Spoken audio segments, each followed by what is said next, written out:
Pelaku perundungan bisa jadi siapa saja, akan tetapi terdapat beberapa pola perilaku yang cenderung dimiliki oleh perundung. Perlu digarisbawahi bahwa pola perilaku ini bersifat kecenderungan, sehingga tidak berarti individu dengan karakteristik yang sama sudah pasti pelaku perundungan ya. Apa saja pola perilaku tersebut? Yang pertama, pelaku perundungan cenderung bersikap agresif, tidak hanya fisik, namun juga melalui perkataan. Yang kedua, pelaku cenderung bersikap impulsif dengan membuat onar dan kesulitan dalam berempati. Yang ketiga, pelaku perundungan cenderung memiliki kuasa tertentu pada lingkaran pertemanannya. Misalnya, seorang senior atau memiliki jabatan tertentu di organisasi murid.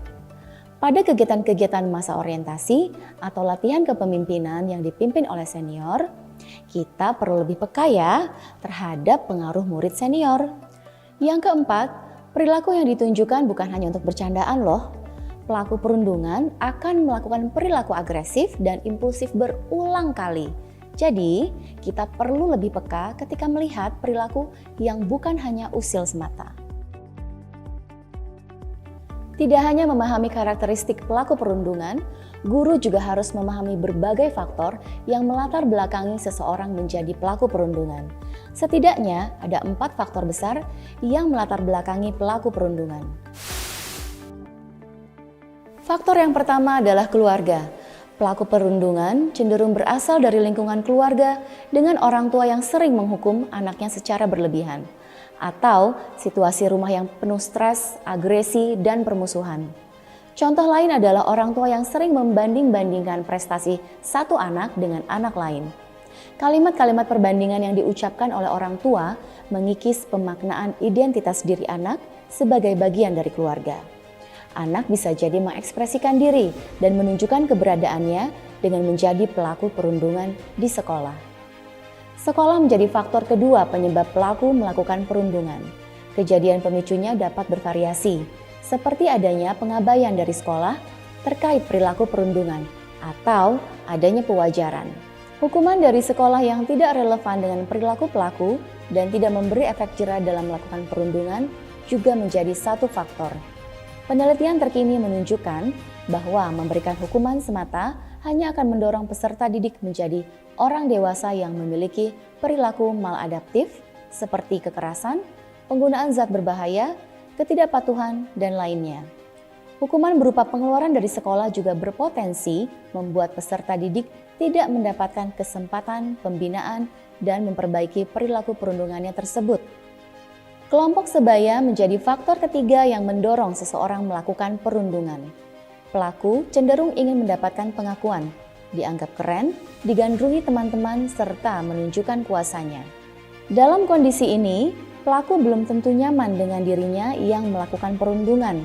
Namun, karena ingin mendapat pengakuan kelompok sebayanya, ia merasa harus melakukannya. Jangan lupa, perilaku mengkonsumsi konten media massa juga dapat menjadi faktor penyebab perilaku perundungan.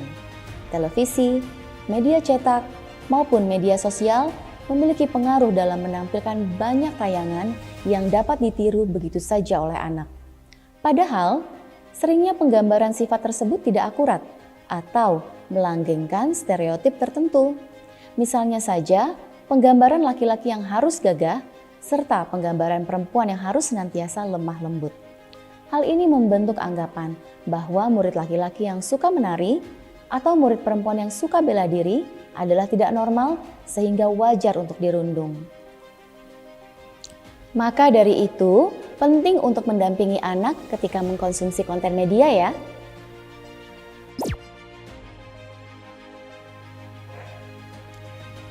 Kita sudah mengenal kecenderungan anak yang menjadi pelaku perundungan. Namun, apakah perundungan juga memiliki dampak terhadap pelaku?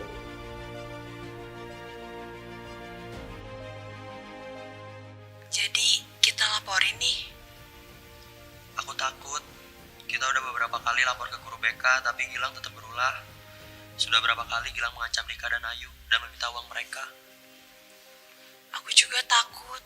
Sudahlah, daripada kita ikut kena ulah Gilang, kita jangan dekat-dekat deh. Kenapa hari ini gak bawain aku makanan? Berani ngelawan? Hari ini Lupa. Parah Gilang, udah berani ngelunjak nih anak, parah. Jangan langsung pulang, main dulu. Aku ditunggu di rumah.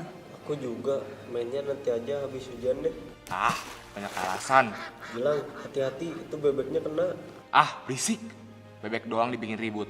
Ayo kita main dulu. Nah, demikianlah kecenderungan, faktor dan dampak yang dapat kita identifikasi dari pelaku perundungan. Maka dari itu, perlu perhatian dan usaha dari pendidik dan sekolah untuk memberikan pembinaan yang tepat bagi pelaku. Tidak hanya memberikan hukuman semata atau bahkan mengeluarkan pelaku dari sekolah. Mari bersama-sama kita memutus rantai kekerasan di lingkungan pendidikan.